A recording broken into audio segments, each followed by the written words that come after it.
The evening of March 7, 2014, at Kuala Lumpur International Airport was, by all accounts, unremarkable.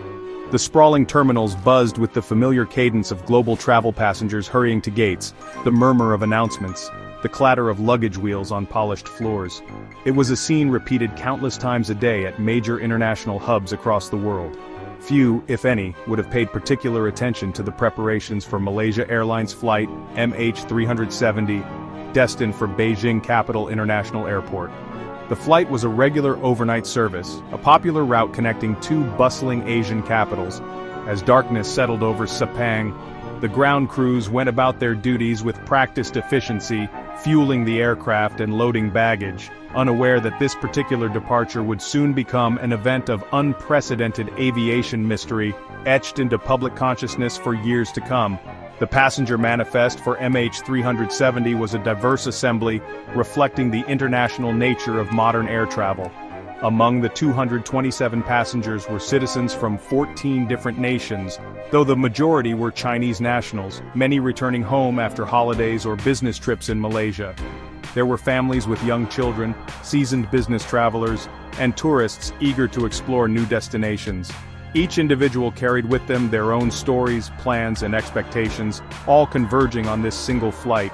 The atmosphere in the departure lounge would have been one of quiet anticipation, perhaps some tiredness given the late hour, but certainly not one of foreboding. The journey ahead was scheduled to be just over 6 hours, a standard flight duration for the route, promising arrival in Beijing as a new day dawned. The 12 crew members, all Malaysian nationals, were also preparing for what they expected to be a routine flight. The cabin crew would have been conducting their pre-flight checks, ensuring safety equipment was in place and the cabin was ready to receive passengers. Their professionalism and training are crucial for passenger safety and comfort, forming the backbone of airline operations. For them, this flight was one of many in their careers, a familiar sequence of tasks and responsibilities.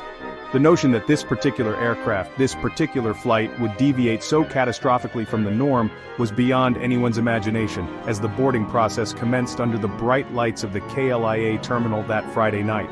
As the final passengers boarded and the cabin doors were secured, the familiar pre-flight announcements would have commenced, detailing safety procedures and the flight path.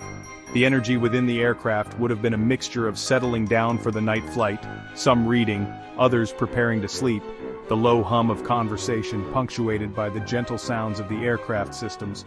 Outside, the Malaysian night was warm and humid, typical for that time of year. The air traffic controllers in the KLIA tower were managing a steady stream of departures and arrivals, MH370 being just one of many aircraft under their diligent watch. The stage was set not for drama, but for a standard, uneventful journey through the night sky, a promise that would soon be irrevocably broken.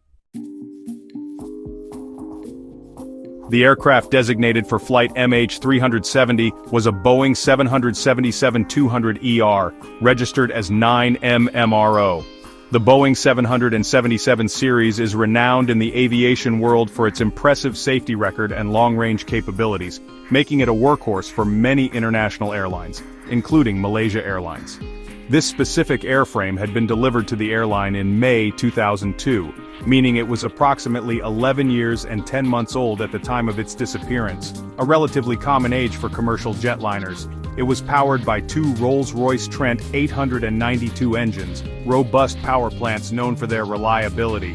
The aircraft had accumulated over 53,400 flight hours across more than 7,500 flight cycles, indicating a well-utilized but regularly maintained machine, perfectly within its operational lifespan, and with no significant prior incidents reported that might have foreshadowed a catastrophic failure. At the controls of 9MMRO was Captain Zahari Ahmad Shah, a highly experienced and respected pilot. Age 53, Captain Zahari had joined Malaysia Airlines in 1981 and had accrued an impressive total of 18,365 flying hours. He was not just a pilot but also a senior training captain for the Boeing 777 fleet, meaning he was responsible for examining and certifying other pilots on this aircraft type. His colleagues described him as a passionate aviator, known for his professionalism and dedication. He even had a sophisticated flight simulator set up in his home, a testament to his deep interest in aviation that extended beyond his professional duties. His extensive experience and role as an examiner painted a picture of a commander thoroughly familiar with the aircraft he was flying. Alongside Captain Zahari in the cockpit was First Officer Fariq Abdul Hamid. At 27 years old, Fariq was considerably younger and less experienced than his captain, but he was well on his way to becoming a fully certified pilot on the Boeing 777. He had joined Malaysia Airlines in 2007 and had accumulated 2,763 flying hours. This particular flight, MH370 to Beijing, was reportedly one of his final training flights, often referred to as a check flight, where he would be observed and evaluated by the supervising captain before being fully signed off on the aircraft type. This is a standard procedure in airline pilot training, ensuring that co-pilots meet the rigorous standards required for operating large commercial aircraft. The combination of a seasoned training captain and a co-pilot undergoing evaluation is not unusual in commercial aviation. Indeed, it is part of the established system for maintaining high operational standards. Captain Zahari's vast experience would have provided a strong command presence, while First Officer Fariq would have been keen to demonstrate his competence. The cockpit environment, therefore, should have been one of focused professionalism. The aircraft itself, a modern and well-maintained jetliner, coupled with a flight crew that on paper possessed the requisite skills and experience, offered no immediate cause for concern as it prepared to depart from Kuala Lumpur on that fateful March night, heading towards an unknown destiny. Malaysia Airlines flight MH370 commenced its takeoff roll from Kuala Lumpur International Airport at 00:41 local time on Saturday, March 8, 2014, which corresponds to 16:41 Coordinated Universal Time or UTC on March 7. The departure was slightly delayed from its scheduled 00:35 slot, a minor tardiness common in busy airport operations and certainly not indicative of any underlying issues. The powerful Rolls-Royce Trent engine spooled up, propelling the fully laden Boeing 777 down the runway. Under the command of Captain Zahari Ahmad Shah and First Officer Fariq Abdul Hamid, the aircraft lifted gracefully into the dark Malaysian sky, embarking on its journey northeastwards towards Beijing. The initial moments of the flight appeared entirely conventional, following standard departure procedures meticulously. Once airborne, MH370 began its climb towards its assigned cruising altitude. Air traffic controllers at Kuala Lumpur radar would have monitored its progress, exchanging routine communications with the flight crew. These initial interactions are standard, confirming altitudes, headings, and clearances as the aircraft navigates through the complex airspace surrounding a major airport. The pilots would have been managing the aircraft's systems, retracting flaps and undercarriage, and engaging the autopilot as they climbed through the lower levels of the atmosphere. For the 227 passengers settling in for the overnight flight, this phase would have been marked by the familiar sensation of ascent, the city lights receding below as the aircraft pierced through any low-lying cloud cover. By 01:01 local time, approximately 20 minutes after departure, MH370 had reached its initial cruising altitude of 35,000 feet, flight level 350. This is a typical altitude for long-haul flights, allowing for efficient fuel burn and smoother air above most weather disturbances. The aircraft was reported to be flying steadily on its planned flight path, heading towards the first navigational waypoints that would guide it over the Gulf of Thailand and towards Vietnamese airspace. The systems on board, including the Aircraft Communications Addressing and Reporting System, or ACARS, which transmits data about the aircraft's performance back to the airline, were functioning as expected. The ACARS system sent its last automated transmission at 01:07 local time, indicating all was well. The flight continued uneventfully for the next 12 minutes. The atmosphere in the cockpit would likely have been calm, with the pilots monitoring instruments and perhaps engaging in light conversation, the workload having reduced significantly after the demanding departure and climb phases. The transition from Malaysian to Vietnamese air traffic control was approaching, a routine handover point on this well-traveled air corridor. Passengers would have been relaxing, some perhaps already asleep, anticipating arrival in Beijing later that morning. There was absolutely nothing in these initial stages of the flight to suggest that MH370 was on the brink of becoming one of aviation's most profound and enduring mysteries. An enigma that would baffle experts for years to come. The orderly progression of flight MH370 took its first inexplicable turn as it neared the boundary between Malaysian and Vietnamese air traffic control jurisdictions. At 01:19 local time, as the aircraft was preparing to be handed over to Ho Chi Minh Area Control Center, one of the pilots, believed to be Captain Zahari Ahmad Shah, made the final voice communication from the cockpit. He calmly stated, "Good night, Malaysian 370. This sign-off to Kuala Lumpur air traffic control was entirely routine, the expected phraseology for such a transition. There was no hint of distress, no indication of any problem aboard the aircraft. These seemingly innocuous words would become hauntingly significant, marking the last known human interaction with the flight. Just 2 minutes later at 01:21 local time, as MH370 was crossing the South China Sea near the navigational waypoint Igari, its transponder abruptly ceased transmitting. The transponder is a crucial piece of avionics that communicates the aircraft's identity, altitude, and speed to secondary surveillance radar systems used by air traffic control. Its sudden deactivation meant that MH370 effectively vanished from civilian radar screens. Air traffic controllers in both Malaysia and Vietnam would have seen the aircraft's radar blip simply disappear, an alarming event that would immediately trigger concern and attempts to re-establish contact. The sequential and precise disabling of communication systems began to point away from a sudden catastrophic mechanical failure. The Aircraft Communications Addressing and Reporting System, ACARS, which had sent its last routine update at 01:07, was also scheduled to transmit again around 01:37. However, this transmission never occurred, indicating that this system too had been disabled sometime between 01:07 and 01:37. The turning off of both the transponder and ACARS, vital communication links, strongly suggested deliberate action rather than an accidental electrical fault or explosion, as such events would likely have been more chaotic and less selective in which systems were affected. The timing and sequence raised immediate questions about who might have initiated these actions and why, deepening the initial confusion surrounding the aircraft's disappearance from view. The point at which contact was lost was over the Gulf of Thailand, a busy waterway and airspace. The controllers in Subang, Malaysia and Ho Chi Minh City, Vietnam, would have spent anxious minutes, then hours, attempting to hail MH370 via radio, liaising with each other, and trying to ascertain its whereabouts. The standard procedure in such cases involves checking if the aircraft has inadvertently switched to a different frequency, or if another nearby aircraft can make contact. However, all attempts to re-establish communication with MH370 proved futile. The aircraft, with 239 souls on board, had seemingly vanished into the night, leaving behind a chilling silence and the dawn of an unprecedented aviation puzzle. Section 5. An uncharted path, the Westward Deviation. While civilian air traffic control radars lost sight of MH370 when its transponder was switched off, the aircraft was not entirely invisible. Malaysian military radar, which operates independently of the civilian system and uses primary radar, detecting objects by reflecting radio waves off them, rather than relying on a transponder signal, continued to track an unidentified aircraft for some time after civilian contact was lost. This military data, though not immediately correlated with MH370 and the initial confusion, would later prove crucial in piecing together the aircraft's mysterious, subsequent movements.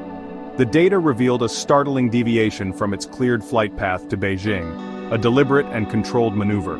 According to the military radar plot, shortly after the transponder ceased transmitting near waypoint Igari, the unidentified aircraft, now widely believed to be MH370, executed a sharp turn to the west.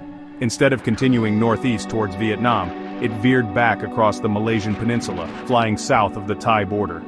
This dramatic change in direction was not communicated to any air traffic control agency, nor was it consistent with any emergency procedure for a flight on that route.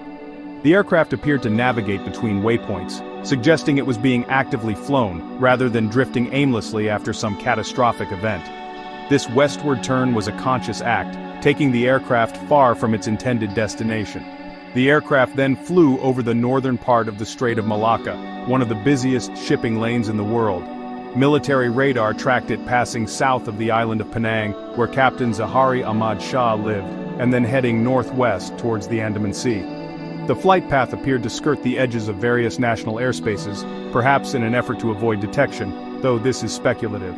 The altitude and speed during this westward leg were variable, according to some reports, but generally indicated a controlled flight. The precision of the turns and navigation further reinforced the hypothesis that someone with considerable flying skill was at the controls of the Boeing 777. The final primary radar contact by the Malaysian military occurred at 2:22 local time over the Andaman Sea, near a known navigational waypoint, Mekar, and approximately 200 nautical miles northwest of Penang. At this point, the aircraft was heading out towards the open ocean, beyond the range of most land-based military radar systems in the region. This last confirmed radar position placed MH370 far to the west of its intended route, having flown for approximately an hour after its transponder was switched off. What happened after this final radar sighting would rely on a different, more intermittent form of tracking, leaving an even larger expanse of ocean under suspicion. Section 6. Echoes across the ocean. The Satellite Handshakes. After MH370 flew beyond the range of military radar at 2:22 local time, it might have seemed to disappear completely. However, one piece of equipment on board the Boeing 777 continued to operate silently, unbeknownst to whoever was in control of the aircraft, the Satellite Data Unit, or SDU. This SDU was designed to automatically respond to status queries, or pings, from a geostationary communications satellite operated by Inmarsat, positioned high above the Indian Ocean.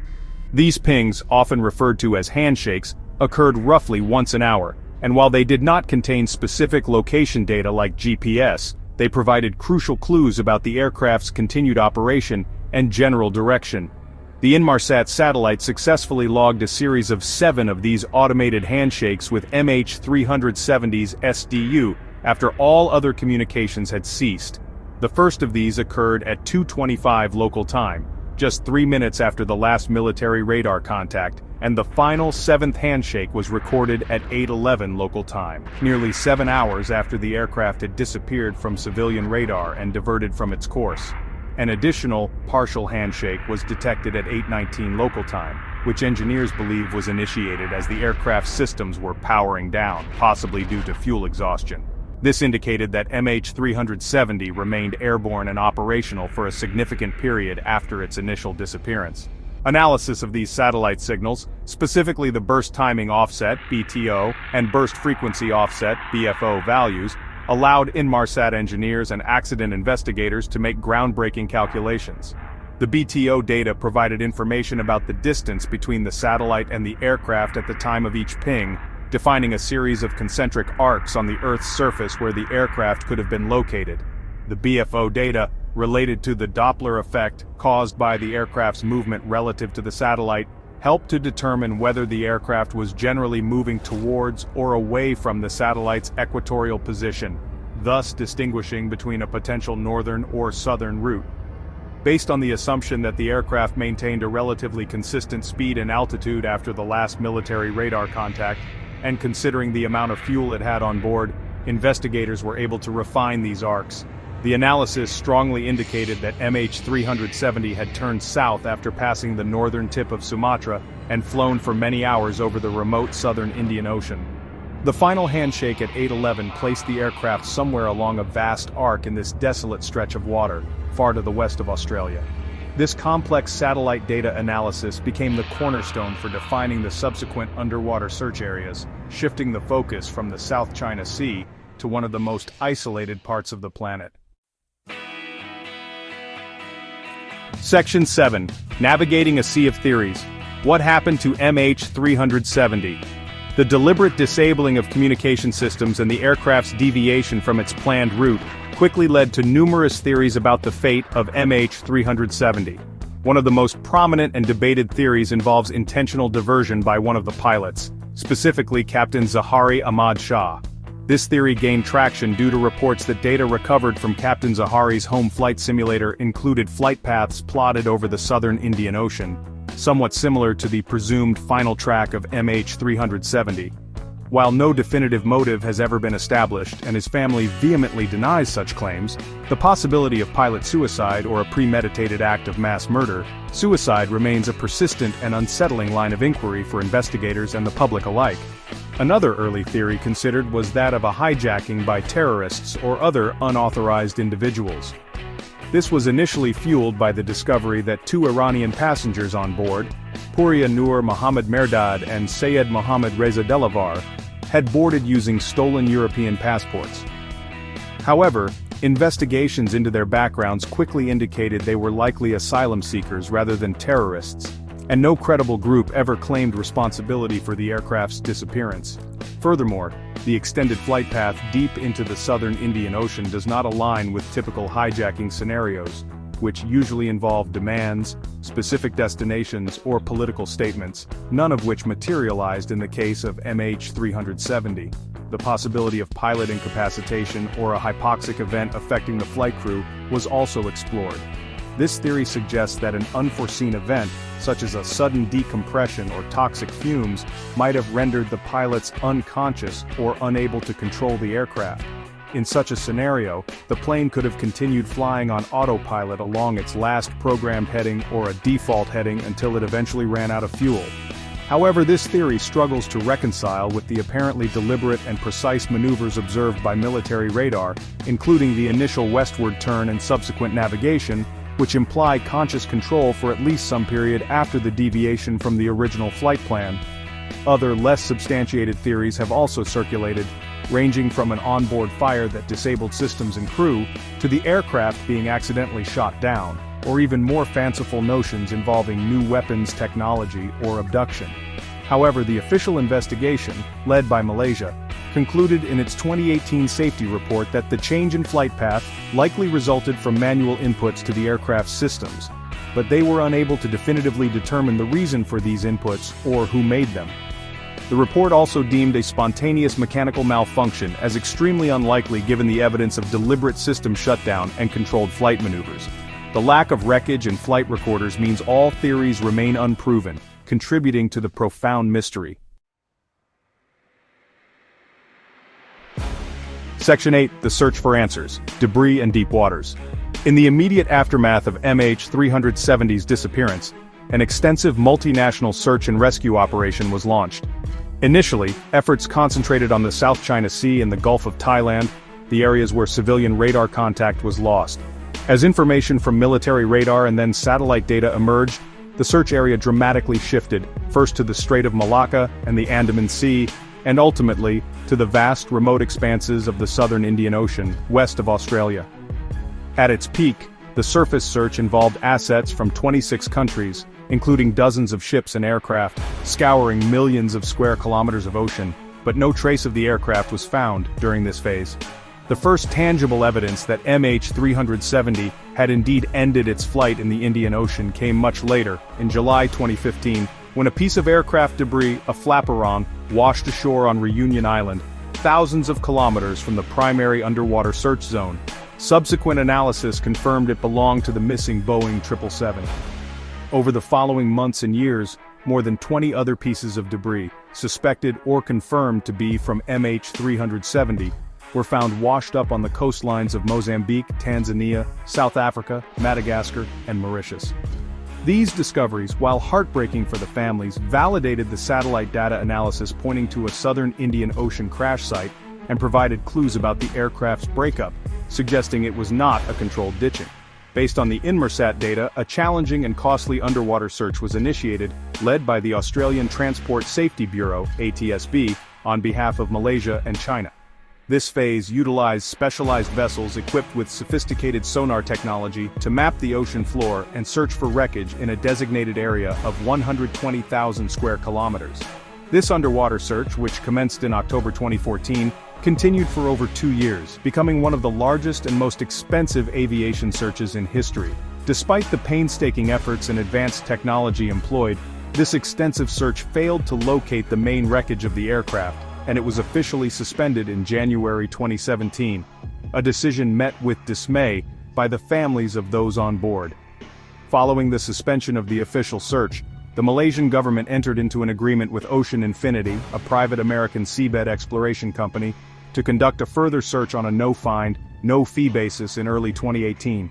Ocean Infinity deployed advanced autonomous underwater vehicles, AUVs, to survey a new area slightly north of the previous search zone, covering approximately 112,000 square kilometers over several months. Despite their cutting-edge technology and optimistic projections, this commercial search also concluded without locating the aircraft wreckage. The repeated failures to find the main debris field, particularly the crucial flight recorders, meant that the definitive cause of MH370's disappearance remained elusive, prolonging the agony for the families. Section 9. A decade of unknowing, the enduring quest for closure. As the years have passed since March 8, 2014, the disappearance of Malaysia Airlines flight MH370 has transitioned from an active crisis to one of aviation's most profound and enduring unsolved mysteries. The official safety investigation report, released by the Malaysian Ministry of Transport in July 2018, acknowledged the deliberate deviation from the flight path, but stated it was unable to determine who was responsible or why. The report controversially concluded that the team is unable to determine the real cause for the disappearance of MH370. It largely cleared the pilots of any proven wrongdoing based on their background checks, but also stated that unlawful interference by a third party could not be ruled out, leaving many questions unanswered and frustrating the families. The impact on the families of the 239 passengers and crew members has been immeasurable and ongoing. They have endured years of uncertainty, oscillating between hope and despair, grappling with conflicting theories and the lack of definitive answers. Many have actively campaigned for continued search efforts, refusing to let the memory of their loved ones fade and demanding accountability and truth from authorities. The absence of a crash site, of bodies to mourn, and of a clear explanation has created a unique and prolonged form of grief, a limbo that prevents closure. Their relentless pursuit of answers has kept MH370 in the public consciousness, a stark reminder of the human cost of this tragedy. Encouragingly for the families, in late 2024 and early 2025, more than a decade after the aircraft vanished, new hope emerged. The Malaysian government announced it was considering a new search proposal from the US-based marine robotics company Ocean Infinity, the same firm that conducted the 2018 search. This new effort, again proposed on a no-find, no-fee basis, would leverage improved technology and potentially new analysis of existing data to explore a refined area in the southern Indian Ocean. The prospect of a renewed search, anticipated to commence in 2025, offers a fresh glimmer of hope that the wreckage and, crucially, the flight recorders might finally be found, potentially unlocking the secrets of MH370's final hours. The story of MH370 is a sobering testament to the limits of modern technology when faced with determined human action, or an unprecedented series of events in one of the planet's most remote regions. It has led to improvements in global flight tracking standards, including requirements for aircraft to report their position more frequently, and for transponders that are harder to disable. Yet, until the aircraft is found, the full lessons cannot be learned. The renewed search efforts carry the weight of expectation not just for the families seeking closure, but for the entire aviation industry, which strives to understand and prevent such a catastrophe from ever happening again. The mystery of MH370 continues to resonate, a silent echo across the vast Indian Ocean.